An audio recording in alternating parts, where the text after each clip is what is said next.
Good morning. Thank you all so much for joining us today.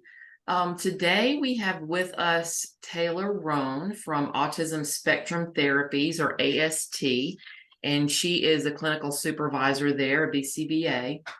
Taylor has a lot of education and a lot of experience in the field of ABA as well as special education. She graduated from LSU in 2010 with a degree in psychology and sociology, got her master's from Arizona State in special education with an emphasis in autism spectrum disorder. And she became a BCBA, a board certified behavior analyst in 2013, has been working in the field of ABA ever since.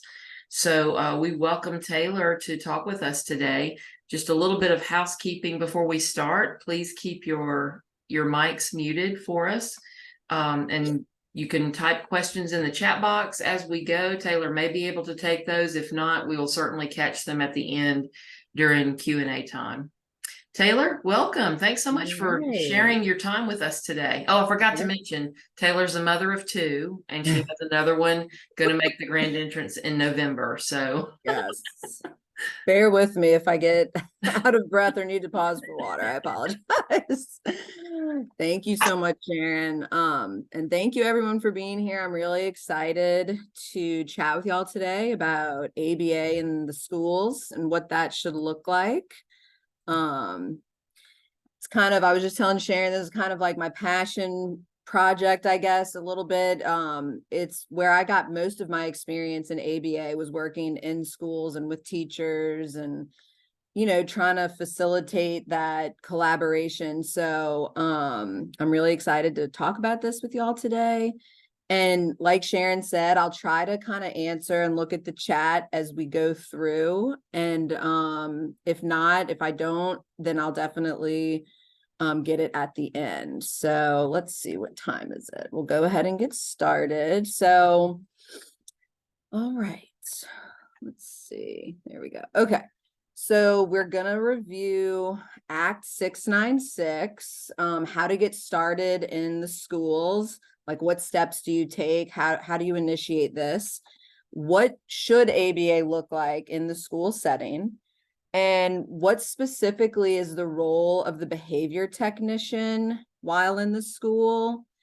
Kind of the communication chain, which is just, basically how should the communication flow between the school, the provider, and the family? And then something new that I've added recently was understanding medical necessity, because I think this is really an important piece of the puzzle. And it's something that we, as providers, as clinicians are trained on, but it's not something that's talked about a lot. And I think it really is important to understand what is medical necessity, not just for ABA in schools, but in general, but certainly when it comes to ABA in schools. So, all right.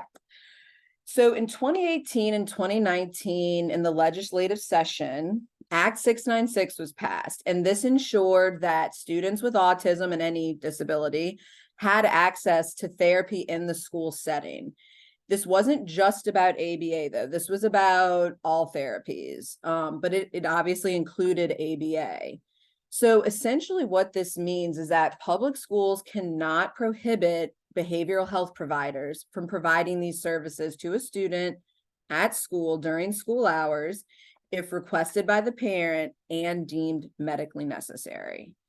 So basically what this act proposed was that policies be put in place to really formalize and make it, kind of the same across the board, how providers would be able to get access into the schools. So generally speaking, there needs to be a signed MOU, which is a memorandum of understanding. And in my experience, every parish kind of has their own MOU. The Archdiocese has their own MOU. Private schools have their own MOU.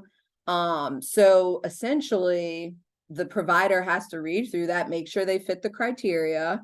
They're all generally the same, but it is important that we make sure that we are fitting into those criterion. oftentimes, and most certainly, general liability insurance is requested that the provider has. Different limits on that have been seen differently for different parishes, and like versus the archdiocese, the limit to that liability insurance is different. So also making sure that your company fits in with that is important. Certain parishes are requesting certain background checks, and certain parishes request drug tests, like Jefferson Parish requests that all staff have a drug test on file. And then of course, we have to comply with the different school policies, whether it's COVID related, uniform or dress code related, anything that fits into their school policies, we have to follow that.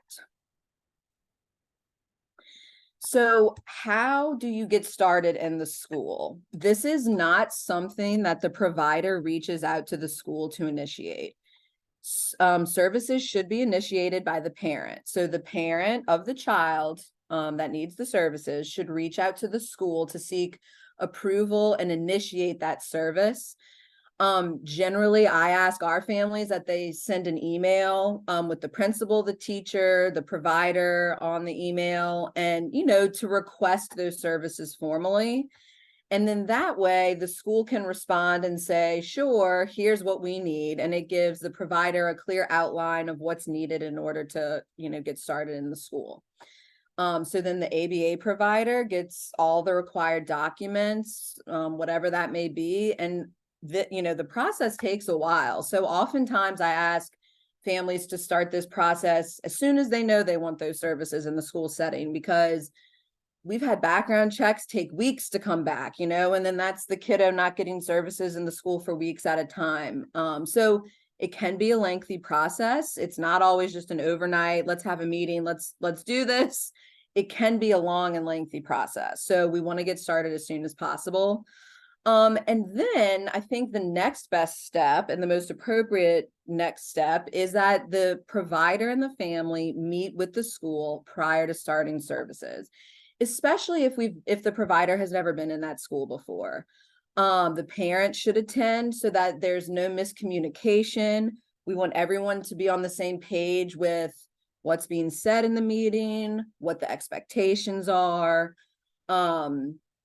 Now, if there's a few schools out there that we've been in for years, if that's the case, it's not 100% necessary to have a meeting before school starts, because as y'all know, it's very difficult to get that scheduled.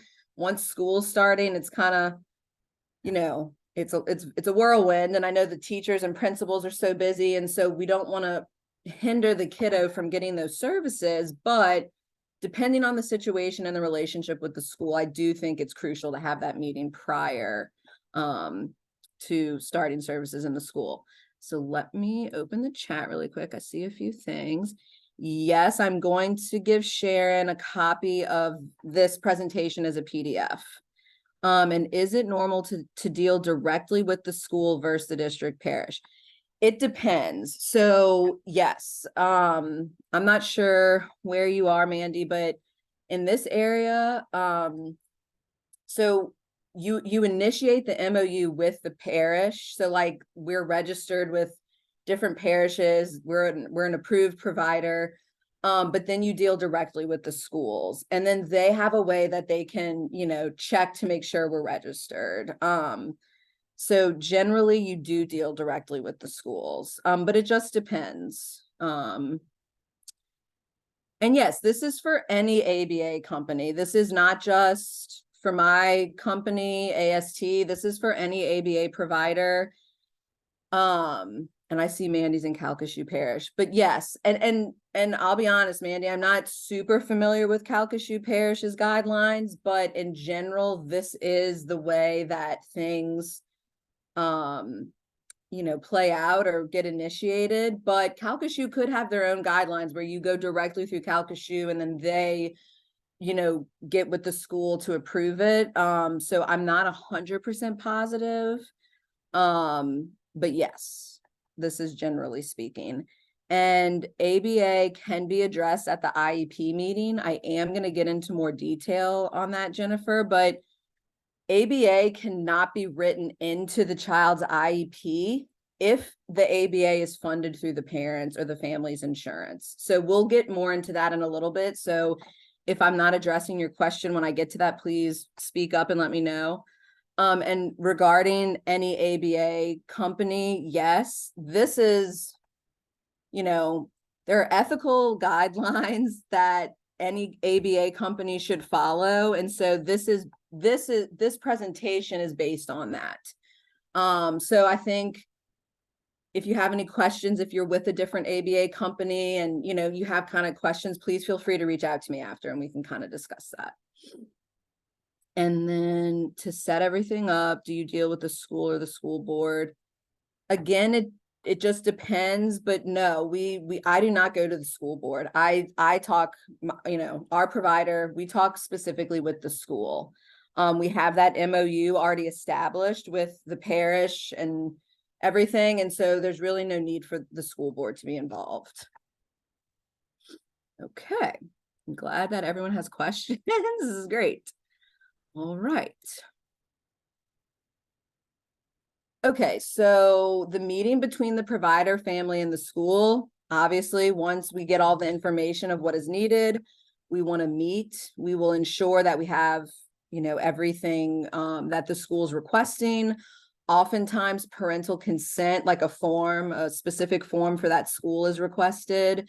And also a PHI, the ability to speak about protected health information is needed.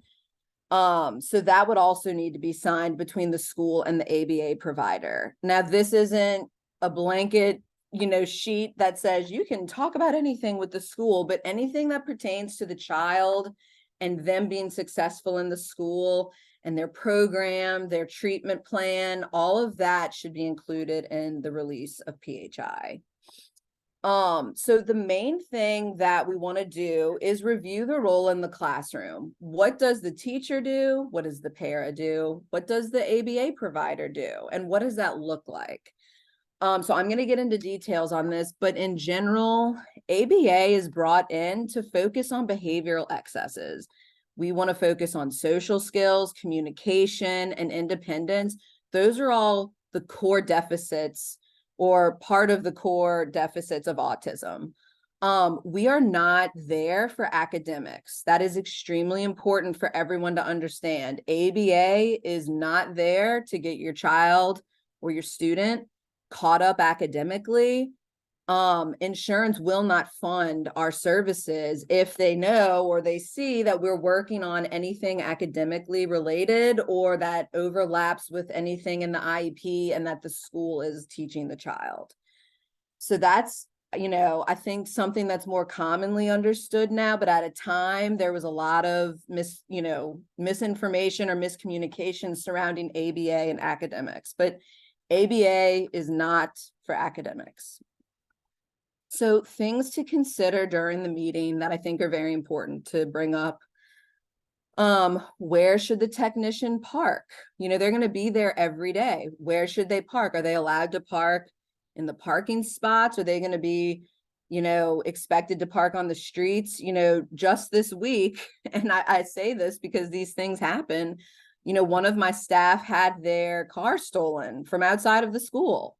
So I immediately was like, well, if this person is going to this school every day, they should have a spot that is safe in, the gated parking, right? So where to park, where should they keep their lunch if they bring their lunch? Where should they keep their personal belongings like their purse or their backpack? Talking about breaks. What is a break and how long is a break, right? Because again, we are billing an insurance company for our services. So if we're away from the kiddo for more than just a quick bathroom break, that needs to be documented because we should not be billing insurance for that time. So it's very important to bring these things up with your school, your provider, even if they're not bringing it up to you. Communication. So like, how do we want to communicate about things?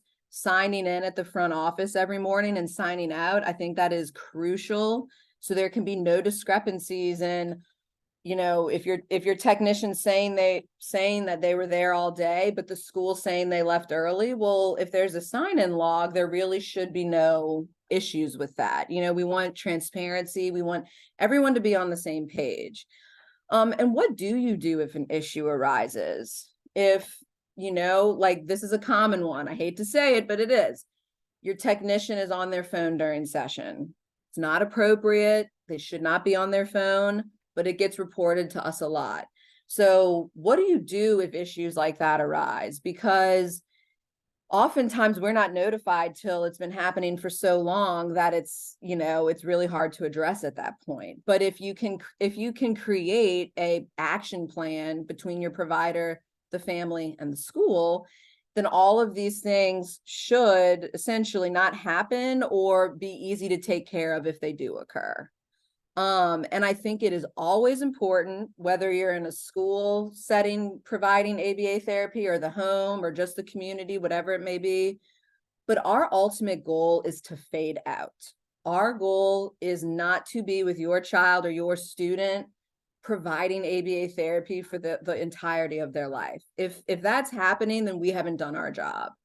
And oftentimes it's very difficult for people who have had us, you know, had that provider in their life for so long to let that fade happen. But that's what's clinically necessary, and it's mandated by insurance, and it's also ethical. You know, the provider is held to ethical standards as well. And I think it's very important to remember that the ABA provider is a guest in the school. That person that's going there every day, they're not an employee of the school. So if all of the staff are having like drinks on a half day, or, you know, our staff should not be attending those functions. They really should not be going into the teachers' lounge and hanging out with the teachers. It's very important professionally and, you know, clinically for the child and the student to make sure that there's those professional boundaries in place, because things are going to happen, things are going to arise. And if you cross those boundaries, it's not going to lead to what's best for the child. So that's very important. All of these things are very important to consider. And Jennifer says off topic, but is an ADOS 2 required for ABA eligibility? And if so, is there resources for getting that assessment done? I do believe that is part. I'm not able to diagnose kiddos with autism, but I believe the ADOS is required. And I think, you know, you reach out to a psychologist in the area. Ochsner, Children's Hospital, Tulane, there's some private practice people, but generally speaking, those professionals can and do the ADOS and can diagnose. How much time does a child get to have with an ABA technician during school hours? So that's a great question. There is really not just a blanket answer for that. Your provider should be assessing your child and recommending hours based on your child's needs. Some kiddos may require a full day of service. You know, it could be between 25 to 30 hours a week, you know, school hours. Some kiddos, though, don't need that much support. And so they really should only be receiving what's necessary. If there's certain times of the day that the kiddo really struggles with, maybe it's when they push into that general ed class from the SPED room. Maybe they're really struggling socially, and so it would be good for us to be there during aftercare or during PE or during lunch. You know, it really depends on the child's needs.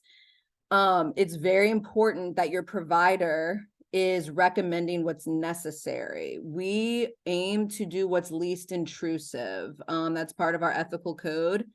So we don't want to be with the kiddo all day, you know, acting as, you know, someone with them all day. Like we often get referred to as a shadow. That's not what we should be. That's not what we are.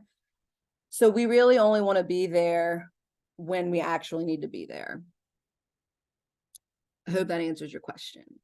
Does the IEP team have any say on the number of hours a day the student will receive? Yes, I think it should be a collaborative decision. Anything where you're working with other professionals, it should all be collaborative. But ultimately, as the provider and the person with the license, right, and the certification, we kind of have the final say because it's our license on the line and it's our, you know, teachers and BCBAs, while they work kind of side by side, we have different ethical guidelines, ethical codes. And so I think it's important to understand that. Just like if we were in a school and a teacher's telling us you have to do this, well, I really don't, because it's my license and it's my clinical expertise that I'm bringing to the table. So what the BCBA is recommending is, we should be treated as that professional and I would say maybe expertise in a way of what should be recommended. But definitely it should be collaborative. Like if my team comes in and says, oh, we'll be there from 9 to 12 in the morning, but the IEP team says, well, Johnny really struggles after nap the most from 1 to 4. Okay, well then we'll be there from 1 to 4, so definitely it's collaborative, but it is the BCBA's license, if that makes sense. I hope that answers your question, Susan. All right. Okay.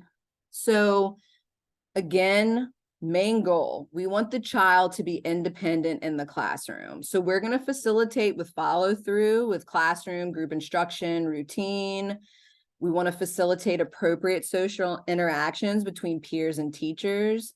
We want to assist with attending skills and, appropriate communication, and facilitate appropriate interactions between the teacher and the client.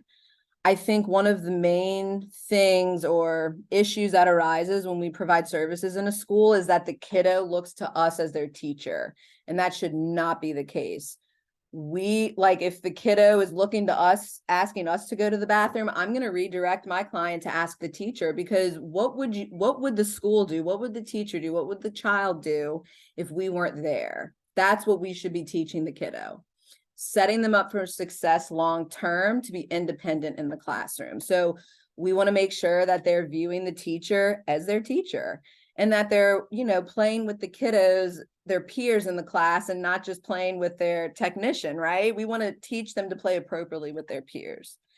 And of course, we want to manage challenging behavior. That is generally the number one reason we're brought in, is because the kiddo's behavior is just excessive, and it's really just too much for the teacher or the para in the room to handle. And oftentimes they're not trained on ABA, right? Or specifically on kids with autism. So our goal is to come in and really help get a plan together and then teach it to the staff in the classroom so that they can then implement that behavior intervention plan or positive behavior support plan. It's referred to many, many different ways, but we want to teach that staff, that class, everyone involved, how to implement what works. Okay. And we want to focus on antecedent strategies, which is what happens before the behavior occurs. We really want to try to teach the child how they can, navigate their world without engaging in that behavior. So that's what we aim to do. It's not always possible, but that's what we aim to do. And like I've said, our goal is to fade out of the school as soon as it's appropriate. So I just think making sure that everyone's on the same page with that is super important. All right, so things to remember. All instructions should initially be delivered by the teacher or the para. The client should view the teacher as the instructor, the person in charge. The client, who I'm referring to as our client, our kiddo, they are foremost the school student. I think that's very important.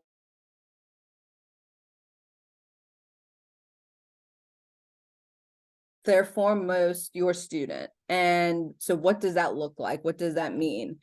More on that in a second. But we cannot be written into the IEP because it's funded through the family's insurance. So things to consider. if the family loses funding, which unfortunately it happens often, whether it's a paperwork issue or, you know, different reasons, whether it's on the insurance's issue or part or on ours, like we have staff that quit unexpectedly, unfortunately, that leaves the child without ABA. If ABA is written into the IEP, then it really falls on the parish, the school, what have you, to provide that ABA service. So that's very important to understand.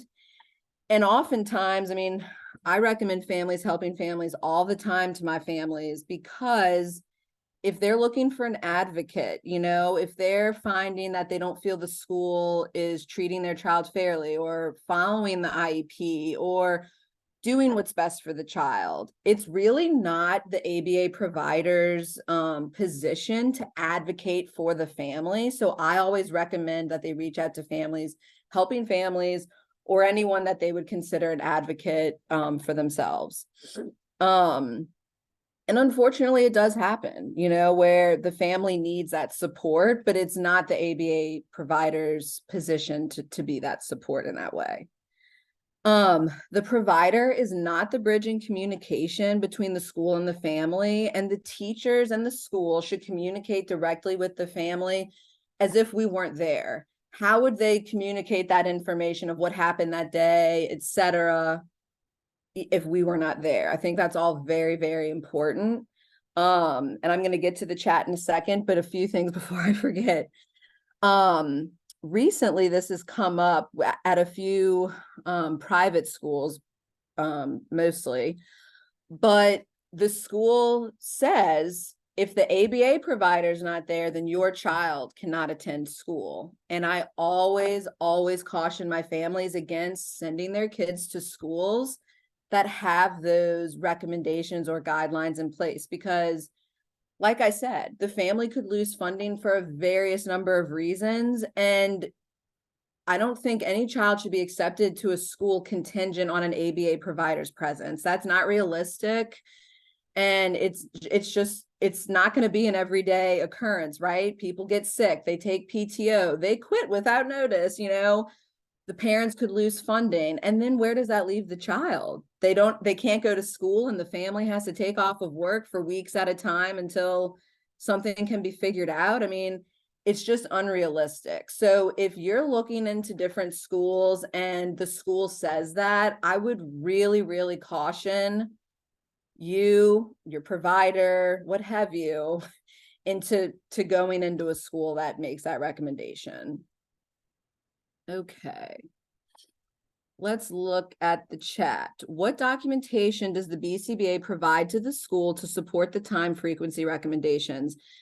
So essentially, there's two different ways that services can get provided into the school.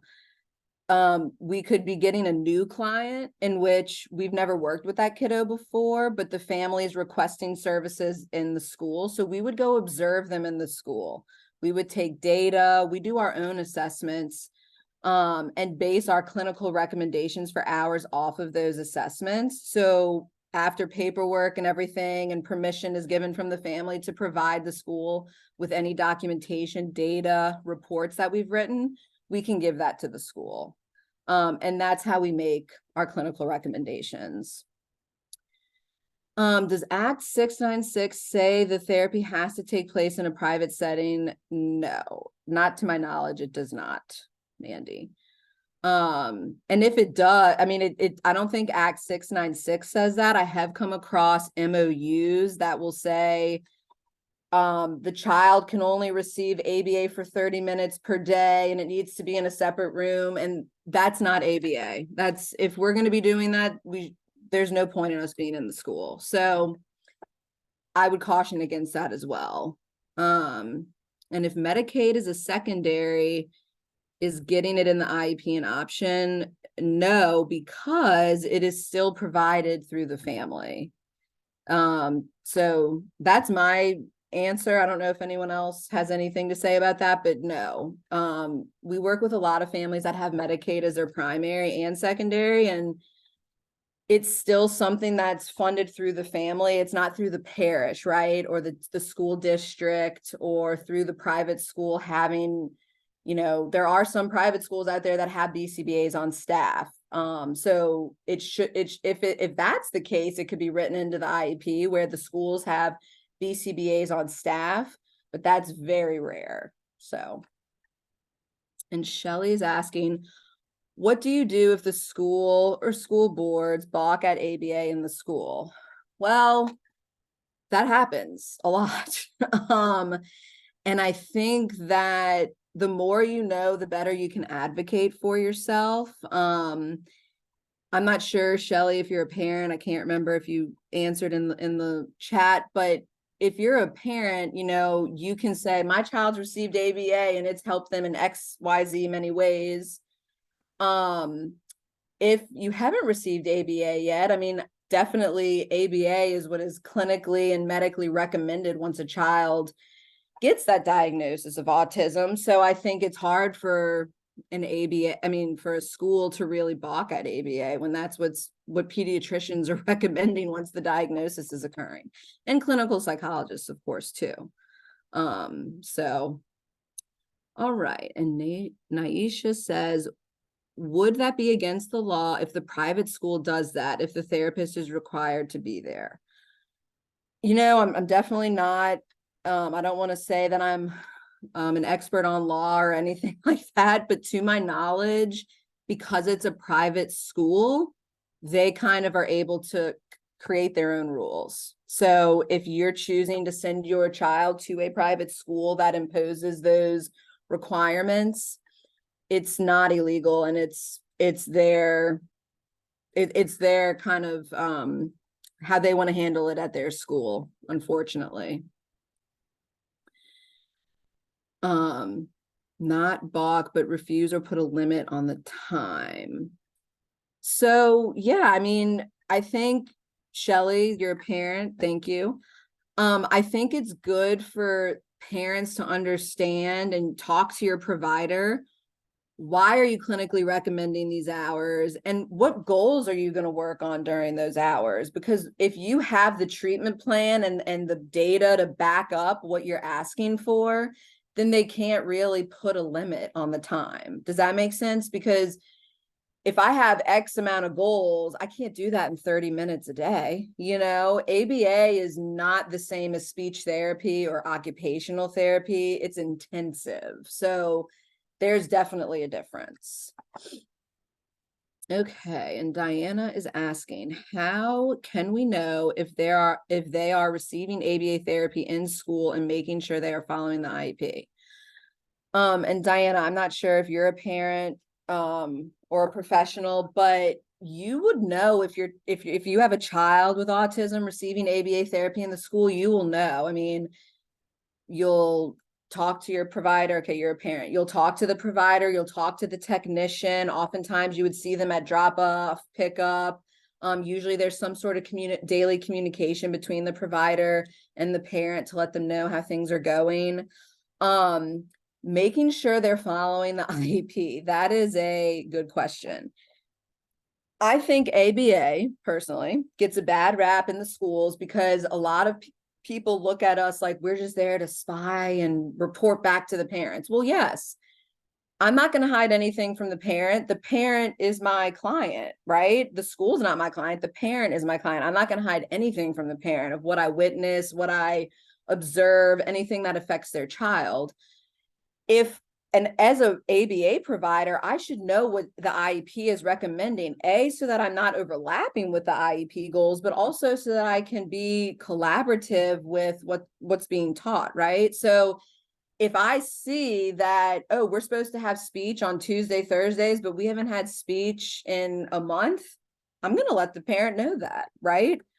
But as the ABA provider, I am not going to bring that up to the school. I'm not going to, sound the alarms. That's the parent needs to do that, right? So, and if the parent tries and the school puts up roadblocks or isn't communicating effectively with them about why their services haven't been, had in a month, that's a problem. And the parent needs to advocate for that.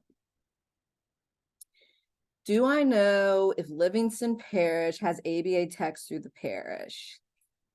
I don't know, Elizabeth. I'm sorry. I don't want to give you wrong information. I want to say no.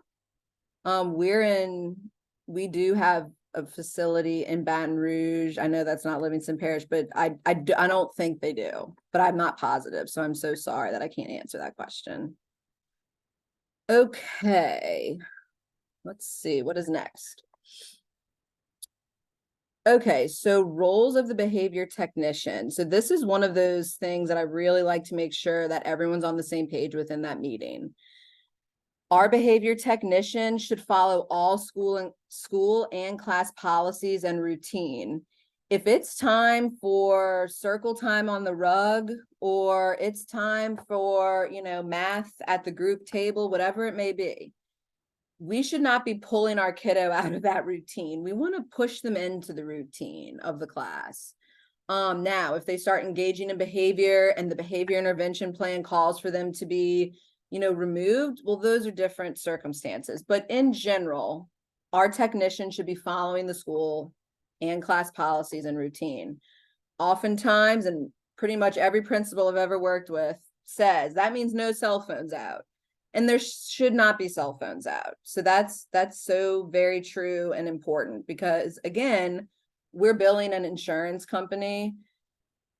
We shouldn't have our cell phones out. There should be nothing on Facebook, nothing on Instagram, and what I always tell my staff is, if you have a family emergency, because of course that happens, people are depending on us, or we might be waiting for really important results from our doctor, whatever it may be, communication is key. Miss Sharon, my teacher, I just want to let you know that I'm expecting a really important phone call. So if I see that phone call comes through, I'm going to let you know, and I'm going to take the phone call outside really quick. Communication is key, so I always encourage that. And if we can get ahead of things, then there's less issues down the line. We will assist with implementation of academic modification, and I'll get to this later, but we will not create it. Okay, so there's a difference. We will implement behavior protocols as written by the BCBA. Now, if there is a school psychologist or someone on staff at the school that is recommending a different protocol, they need to collaborate with the BCBA on that. But if the BCBA doesn't agree or feel that it is best for the child, then we're not here to implement your school psychologist's BIP, right? Like, we're here, we were brought in as like the experts essentially. So we need to be collaborative in creating that BIP. We will provide positive reinforcement contingent on appropriate behavior, but we want to make sure that we're following the rules and guidelines of the school or the parish. Like, I didn't know that in Jefferson Parish, you're not supposed to have food outside of snack or lunch.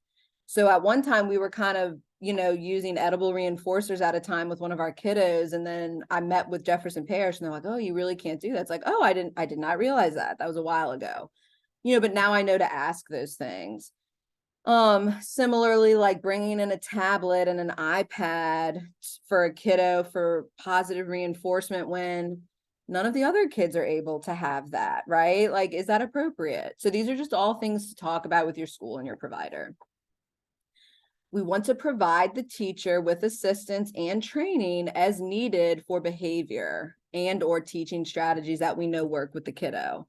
Now that needs to be at a time where the teacher's comfortable with this and it's, not going to interfere with her or him teaching the rest of the class. But that's why we're there. We need to teach the teachers how to handle this behavior or what works best for our kiddo and their student. If we are just doing everything and not collaborating with the other staff, then we're not doing our job. And we want to follow through with class expectations and rules. So again, if that's dress code, if that's, communicating that I need to take a 30-minute break, making sure that the teacher's aware, or I'm stepping out to use the phone or go to the restroom, I'll be right back, all of these things are super important. Like, recently there was an incident where our technician left to go to the bathroom, and when she came back, the kiddo was nowhere to be found. I don't know what happened. I wasn't there, but I mean, she let the teacher know that she was going to the restroom, and somehow eyes got off of the kiddo and they found him outside playing on the playground by himself, not good. What happens when the ABA provider's not there? Like, those are all very important questions, because ultimately the school should be treating the kiddo that way. They shouldn't be relying on us to teach the kiddo, enforce rules, what have you. So those are all very important things to think about. Okay, I see some things in the chat. Let's see what is going on. Maybe I missed it, but do you have an age limit or a grade limit? No, not necessarily. Typically insurance does cover our services through the age of 18 and sometimes up to 21. It really just depends. But that doesn't mean that's what's clinically recommended. And I can definitely tell you that we have been getting more and more pushback from insurance companies saying, oh, this kiddo has had ABA for 4 years and he's now in the, 7th or 5th grade, what have you. Y'all need to fade out ASAP, and they're looking, have you been working with the parents at home? Those are main things that they want to know. So no, there's not technically an age limit or a grade limit, but we want to make sure that the services we're providing are appropriate and medically necessary, which I'll get to later. Okay, if the student is having behavioral problems in school and they are pushing him out, not of being in gen ed, is this allowed just because they have behavioral problems? That's another thing where oftentimes I kind of get families helping families opinion or involvement, because I feel like I really look to them as those IEP and disability law specialists, but I don't think so. I mean, but if it's a safety issue for the other peers, I think that needs to be considered. So there's lots of things. I don't want to answer your question wrong, Diana, but why are they pushing him out of general ed? Is it because, or her, is it because it's a safety issue for the other kiddos? I think I think that could be appropriate. And then he or she could go back into the gen ed classroom once behaviors are decreased or under control. Is it because, they're distracting for other students? I mean, can we work around that? Can we put the kiddo in the back of the classroom or in an area where they're not going to be so distracting? I mean, it really depends on the child, and I think what's appropriate for the child. That's my professional opinion. I hope I answered your question. And Naisha says, what if it's medically necessary and the child is 18? Yeah, we can be there. Sure. Yep. All right. Okay. So behavior technicians will not teach academic lessons to the child or create academic modifications for the child. Now that's a big one. I've often seen in classrooms our kiddos that, we're working with kind of become their own island. And maybe what's going on in the rest of the classroom isn't appropriate or in line with what our kiddos capable of, or like what level they're on. And so the teachers will just like give us papers and they're like, oh, okay, do this. No. That's not why we're here. So those are all very, very important things to discuss ahead of time with your teachers, with your principal, with your provider, knowing what the classroom setup is going to be like what are the levels of the other kids in the class? Is it all going to be a group instruction? Are there going to be pull-out times? Asking all that's very important, and making sure that the school understands that ABA is not there to provide that resource. We will not complete work for the child or give them answers. And I mean, we mess up all the time. This isn't, no one's perfect. I've seen some of my technicians before, like hand over hand writing the answer with the kiddo. And I'm like, whoa, what are you doing? That's not why we're here. We're not helping him by doing that at all. And also the teachers really need to be aware of what the child's capable of doing themselves, so that's very important. We cannot assist with or administer tests. And oftentimes when state testing occurs, unless the child has like a lot of challenging behavior, we're not even allowed to be there. So those are all things that, at least during testing, those are all things that you want to make sure you're talking about with your provider and your school. And this is a big one. We should not be alone in the classroom or any area with the child or any other kiddos. And again, schools are feeling the pressure just like we are. There's not enough help. They can't find help. So everyone's short-staffed. So oftentimes we'll get, hey, I just have to run to the bathroom really quick. Can you watch the class? I'm so sorry, but I can't. That's not why I'm here. I'm here for this one child. I cannot be in charge of the rest of the kiddos. So these are things that we make sure the school knows ahead of time so that there's really not any, issue when that problem does arise, right? And it happens all the time, and so another thing is if they're allowing your kiddo, your student, or our client to stay back, and then they say, oh, you can walk them to the cafeteria when you're done. Well, not necessarily, because who would do that on a day that I'm not here, right? Like who would do that on a day that we're not here, or when in the future when we're not here, So we really want to make sure that we're setting up the school and the kiddo for success. We should not be assisting with any other students, whether it's behaviorally, academically, or even just, socially. Like we really are there to focus on our client. We're not going to be rude to the other kiddos or ignore them, but oftentimes you're the other adult in the room and they're like, "Ooh, we want to play with Miss Taylor. What's Miss Taylor doing, How come I don't have a Miss Taylor?" And I just redirect them back to their work, or if they come ask me to tie their shoe, or if they can go to the bathroom, I always redirect them back to the teacher. And also sometimes the teachers will say, I know you're here with Johnny, but Susie really needs y'all's help.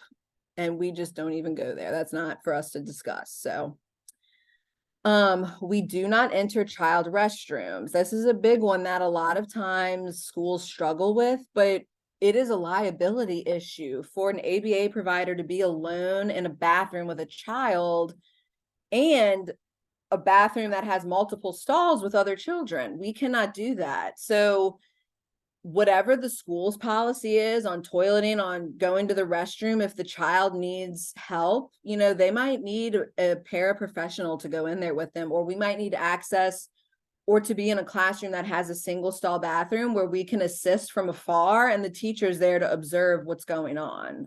So I think that's very important to understand. And we will not act as a homework or academic tutor during or after school.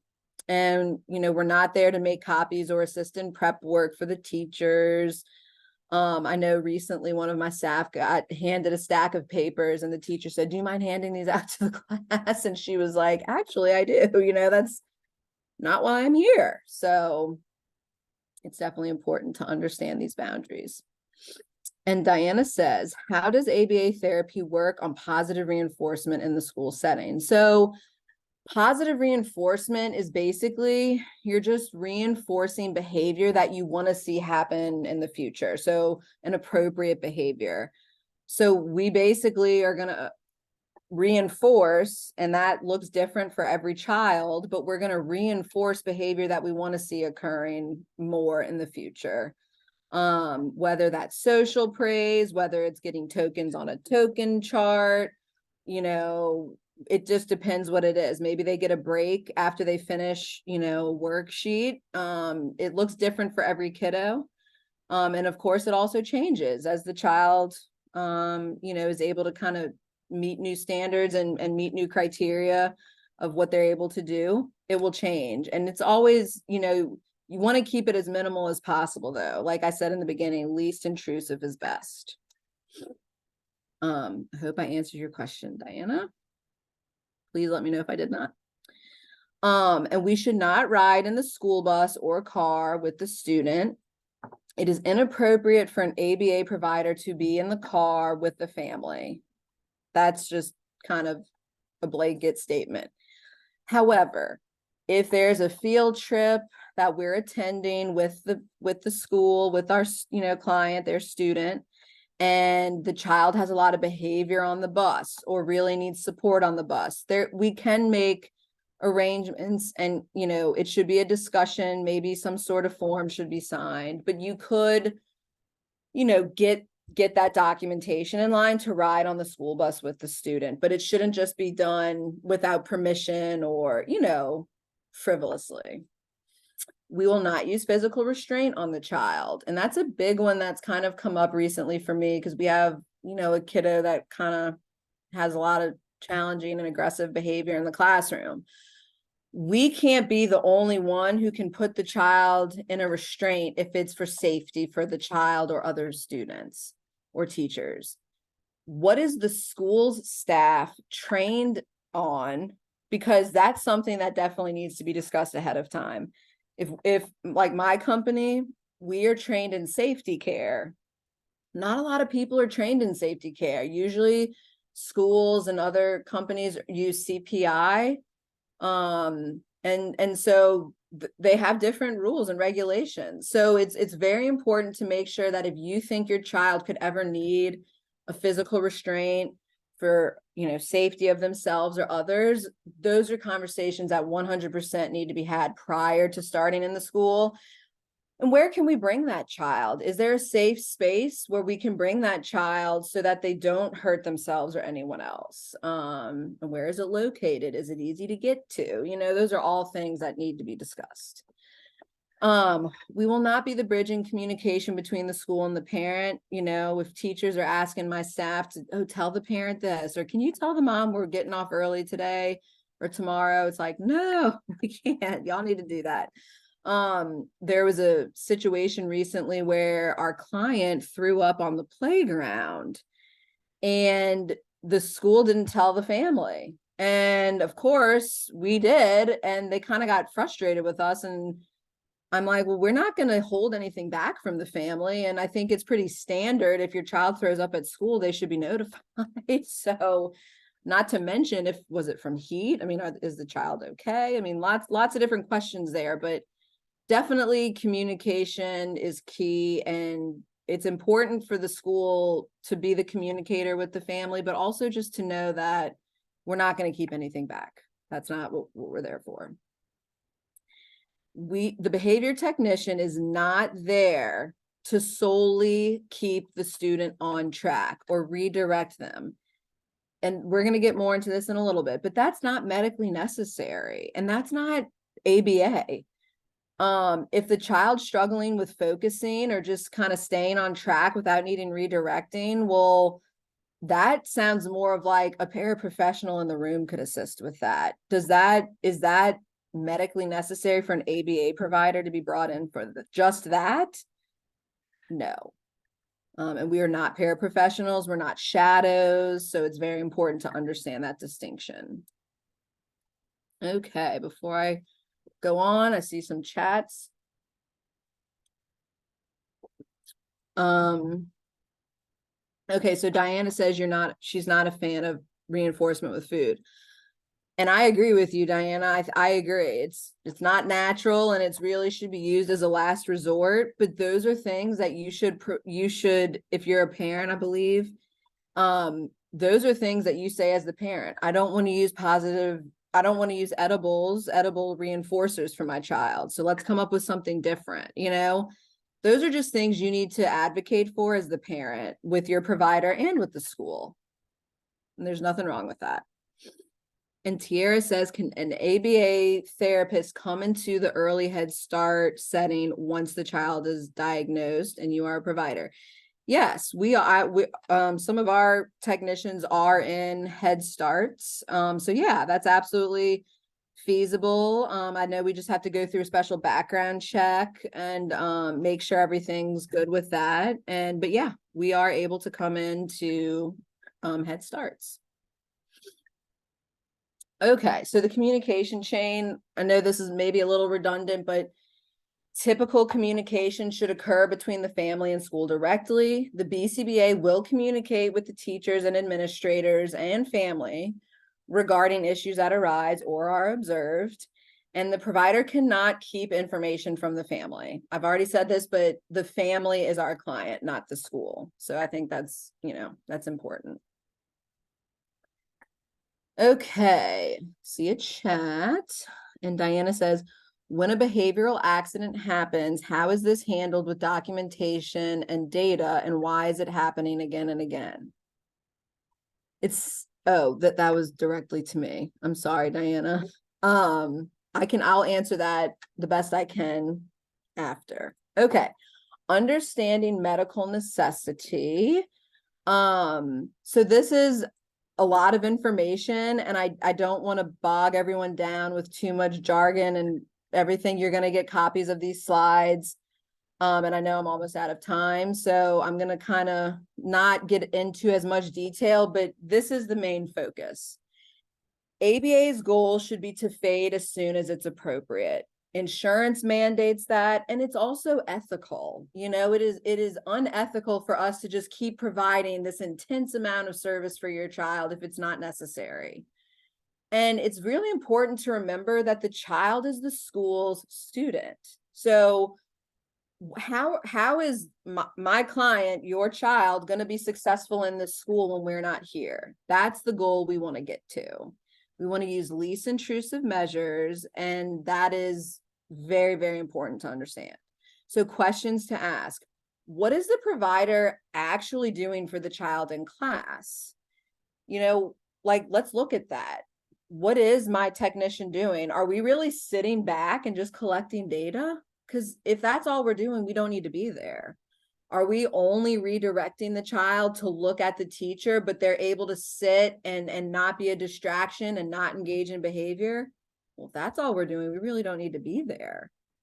We've had some older kiddos, and, it's pretty typical teenage, behavior to kind of reach out and shout out things and maybe pick on other peers, but it's not really affecting anyone's safety. It's not taking away from the class. It's nothing that can't be redirected. If we're there for that, I don't really think we need to be there for that, right? So questions to ask yourself: can what the provider is doing be done by the para or by a paraeducator, whether it's a child specific or a general paraeducator in the class or an assistant? And then most importantly, what would happen if the family lost insurance or funding or the ability to provide this service to the school? What is the school going to do to support the student or the child in the class? Okay, those are very, very important things to consider, because it happens all the time. Whether, like I said, they resign unexpectedly, they take a week off, the family loses funding, the insurance doesn't approve our request for services, which does happen. What is the school going to do? Okay, so what is medical necessity? And again, y'all are going to get all of this information, so I don't have enough time to really get into the details of this, but medical necessity, this is the general definition of medical necessity and medically necessary services. Like, what is needed for this child to get to a level where they're able to be independent, or not even independent to the point of most people thinking independent, but like, how is the child going to navigate this setting without needing like constant support? How can they get to a place where they are okay, and really where the family can take over? Those are all very important questions and things to understand. Every insurance company has a different set of criteria, or how they define, are these services medically necessary? So basically, these are the main deficits with autism. And so are there deficits in all three of these areas? And how severe is it? So every insurance company defines this differently. So I used Aetna as an example because they had a very clear, like, kind of way to calculate this. But basically they had a chart, and it was like, if your child is engaging in behavior at this rate or this rate or this many times an hour, this is how medically necessary the services are. So again, I don't have time to really, get into the details of all of this with y'all, but you will get this information. But one thing I wanted to point out is that there is these are criteria. There is involvement of community resources to include, at a minimum, the school. So that means the school needs to be helping and on board with what we're doing, right? The providers have to be licensed by the state. And I think I skipped this, but let me go back. The family, here we go. Parents or guardians must be involved in training and behavioral techniques. So that's one of the biggest ones. If a family's like, oh, we only need y'all for school, we don't need you over the summer, we don't need you on Christmas break, then I beg to ask, are our services medically necessary? Because we need to be teaching the families what we're doing so that they are getting this instruction, this intervention across settings: school, community, home, school, family time, at the grocery, wherever it may be. Okay. So these are all just really important things to consider. And like I said, insurance is really starting to push back. Just yesterday, I got an email saying a very popular, insurance provider is requesting that for all school services, we list off what goals are we teaching the teachers, what goals are we working at home with the parents, during each activity of the day, what goals are we specifically working on that's included in the report. So very, very important to understand and just be aware of. And I'm going to go to the chat. Okay. Katie says, if I were to show you the report from a psychologist about recommendations along with teachers and observations, can I tell you if your services are needed or not? Yes. I mean, I don't know if you're asking me specifically or if you're asking just in general an ABA provider, but yeah, I mean, yes, I think it's important. I don't know if I could give you the best answer without observing the child, but yes, I think generally you should kind of be able to understand. Okay, and I'm seeing that's okay. The direct messages, I'll get back to people later. But Susan is asking to everyone, if a student has ABA at school, they should also have some ABA time outside of the school with the family. Yes. Yes, yes, yes. ABA is not just for school. And if it's just for school, then that means they really don't need ABA. What they really need is probably a paraprofessional or what have you. So yes, ABA should be taught to the families, the siblings, anyone that's really involved in the child's day-to-day life. Everyone should be on the same page with ABA strategies that are being utilized. Absolutely. And then, yes, so my information is listed here, my email and my phone number. So if anyone wants to reach out, please feel free. Nicole says, can insurance mandate a minimum time for providers to be with the student in the classroom to cover the services at school?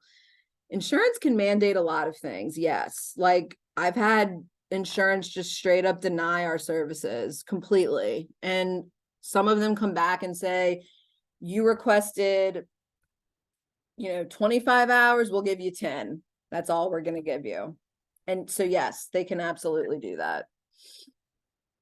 So, for example, a BCBA told us they had to be there for a minimum of 4 hours per day per insurance. Oh, I don't know. That seems a little, I don't know that I don't fully understand that. Maybe if I could get clarification, I would maybe understand that better, but it doesn't usually work that way. Usually it's the opposite, where the insurance company is saying, we're only going to give you X amount of hours to use per week. So you have to stay within this time frame. It's not usually like you have to stay for at least 4 hours a day. I would say that's very rare. So, and remember, you want to advocate for what is least intrusive. If your kiddo you don't think they need that time, advocate for that. All right, Sharon, I'm sorry. I know I went over on time. No worries at all. Absolutely. We're so excited for all this information, Taylor. Thank you Thank so you. much. One of the products that our Families Helping Families Center has on hand is an autism resource guide. So in Awesome. addition to your PowerPoint, I will be sending everyone the digital autism resource guide as well. And it's statewide, Awesome. so it doesn't matter where you are. Great. If there are resources that you know of that are not in that guide, please email me. Okay. Email me back Definitely. and let me know if anyone sees things that we need to add to the guide, because our PR person is constantly updating it with new Yeah. information. So we really try to keep it current. Right. I'm sure that's very difficult to do. It is, because everything's changing. Exactly. Also, everyone, I have dropped the link for our very brief survey in the chat box. If y'all wouldn't mind clicking on that before we go, we'll certainly be sharing the results of that survey with Taylor. And if you have any other questions that didn't come up or we didn't get time for today, there's her contact information. You'll also have my contact information after I email everyone. So feel free to reach out. If you need help that was not touched on here, please contact your local Families Helping Families. And we will certainly try to get you the resources that you need. Yeah, definitely. And I hope I didn't miss, I see that I'm getting a few direct messages. So if y'all could email me, and I can troubleshoot with y'all, because I don't want y'all to think I'm ignoring you, but I'm probably gonna not have access to this once we hop off. So please feel free to email me. And thank y'all I really appreciate your participation and questions. That was really great. So I hope y'all have a great rest of the day, and feel free to reach out, like Sharon said, if y'all have any questions or concerns. Great. Thanks so much. And we'll hopefully see you all soon on another webinar. Y'all have a good day.